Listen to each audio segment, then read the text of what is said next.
Radio-Canada, première.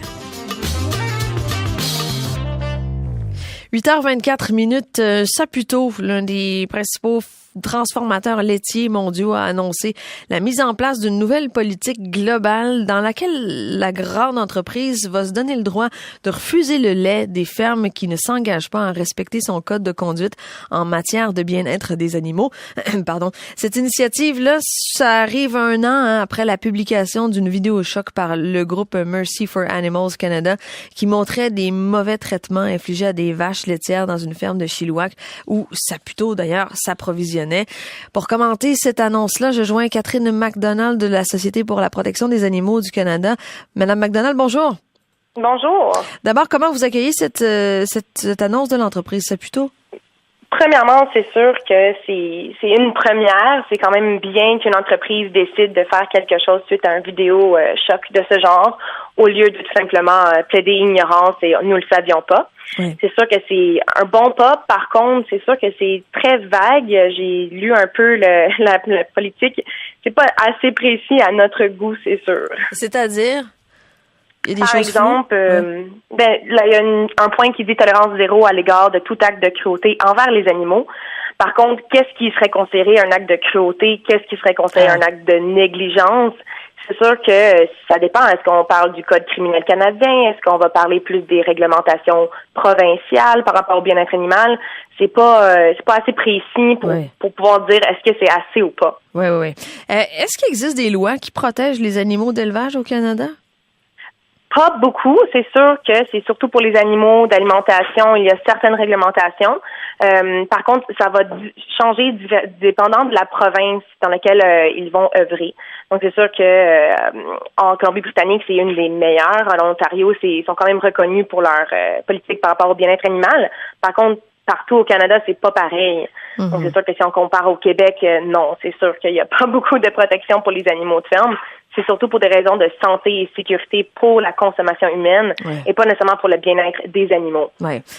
Cette vidéo-là avait vraiment beaucoup fait parler l'an dernier. On voyait des images vraiment difficiles à regarder. Mm-hmm. Est-ce que ces cas-là, il y en a beaucoup plus qu'on pense au Canada, selon vous? Est-ce qu'il y a une manière de surveiller ça? Je pense qu'il y a tellement de fermes, de moins en moins, il y a des petites fermes, ça devient des grosses fermes, plus des conglomerates, une corporation qui s'allient ensemble pour faire des méga fermes. Par contre, c'est sûr que c'est difficile de rentrer, faire des vidéos, c'est pas très bien vu non plus. Il y a de plus en plus de pays qui commencent à mettre des lois pour justement pas pouvoir filmer dans des fermes ou dans des entreprises. Donc, je pense que ça va être de plus en plus difficile de pouvoir démontrer la cruauté. Par contre, je crois que oui, bien sûr, quand il y a autant d'animaux dans une place, quand ils sont souvent sous-financés, ils n'ont pas beaucoup d'expérience nécessairement. Ouais. C'est qui va travailler dans ces fermes-là? C'est pas du monde qui ont nécessairement le bien-être des animaux à cœur, ceux qui travaillent dans les fermes avec les animaux. Oui. On a quand même l'impression que les producteurs s'en soucient de ça. Mais je pense que honnêtement, c'est pour faire une bonne apparence. Parce que sinon, si on pense l'industrie laitière en général, ça encourage aussi l'industrie des veaux directement. L'industrie des veaux est une industrie qui est quand même connue pour sa cruauté, pour la maltraitance des animaux. Les veaux, ils souffrent d'anémie pour avoir une viande plus tendre. Donc, si on se soucie vraiment du bien-être animal, est-ce qu'on permettrait quelque chose comme ça de continuer à exister? Est-ce que c'est vraiment dans l'intérêt de la vache de rester toute sa vie dans un enclos, avoir quasiment pas accès à l'extérieur, se faire produire du lait toute sa vie? Est-ce que c'est vraiment dans son intérêt? Non, c'est sûr que non. Avez-vous l'impression qu'il est quand même en train de se passer une prise de conscience du public en général? Oui, honnêtement, depuis plusieurs années, on voit de plus en plus de vidéos qui se passent. C'est sûr que si on regarde jusqu'en 2011 avec le berger blanc au Québec, maintenant il a commencé à avoir de plus en plus d'investigations dans les fermes, dans les places qui utilisent les animaux, les usines à chiots, vraiment. C'est une première, c'est vraiment un bon signe pour le Canada. Par contre, on est vraiment en arrière comparé à d'autres pays. Par contre, c'est sûr qu'il y a de plus en plus de conscience qui est prise par la population, beaucoup plus d'éducation, beaucoup plus le mouvement végétalien commence à vraiment prendre de l'ampleur, ce qui est bon signe pour les animaux, évidemment. Est-ce que ça va être assez rapide? Est-ce que ça va être une ampleur assez importante pour faire des gros changements législatifs?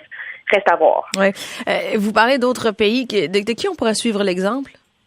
C'est sûr que ça dépend pour quel facteur. C'est sûr que pour tout ce qui est animaux de ferme, ça reste que dans plusieurs pays, les gens continuent, tant qu'il y a une consommation de viande et produits animaliers, ça va continuer à exister. Ouais. Par contre, on peut voir au UK, ils viennent juste de bannir tous les tests sur les animaux pour les raisons de cosmétiques. Ouais. Donc, c'est sûr qu'ils sont beaucoup plus de l'avant. En France, ils ont mis en place un changement de statut des animaux pour qu'ils soient maintenant considérés comme étant des êtres sensibles. Par contre, il y a une grosse pression au Canada pour changer justement le statut des animaux en tant que maintenant c'est des propriétés. On voudrait le changer qu'ils soient considérés comme étant des êtres sensibles.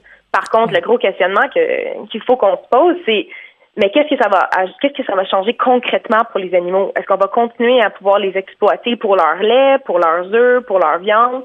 Est-ce que ça va vraiment les respecter en tant qu'êtres sensibles? Oui.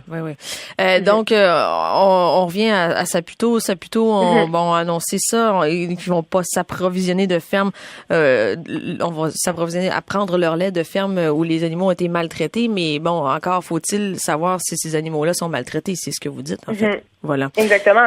Et leur condition, ils disaient, dans le fond, de pas amputer la queue chez les bovins et sinon des meilleures mesures de contrôle de la douleur pendant les cornages. Les cornages, c'est quand même, on peut faire une petite comparaison, si on se fait arracher nos dents de sagesse, même si on se fait une anesthésie locale, ça va faire mal par la suite. Donc, c'est sûr que pour les vaches, ça va être quoi, justement, ces mesures de contrôle de douleur? Il va-tu avoir un suivi sur plusieurs jours pour assurer qu'ils sont pas en douleur? Est-ce qu'on peut quand même dire que c'est quelque chose qui est nécessaire pour comparer à toute la douleur que ça peut leur infliger. Donc, c'est sûr que c'est pas encore assez précis à notre goût, si on veut.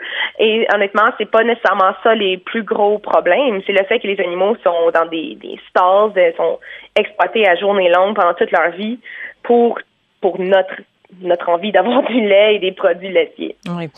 Catherine McDonald, merci beaucoup de nous avoir parlé ce matin. Merci beaucoup. Bonne journée à vous. Au revoir. Au revoir. Catherine McDonald de la Société pour la protection des animaux du Canada.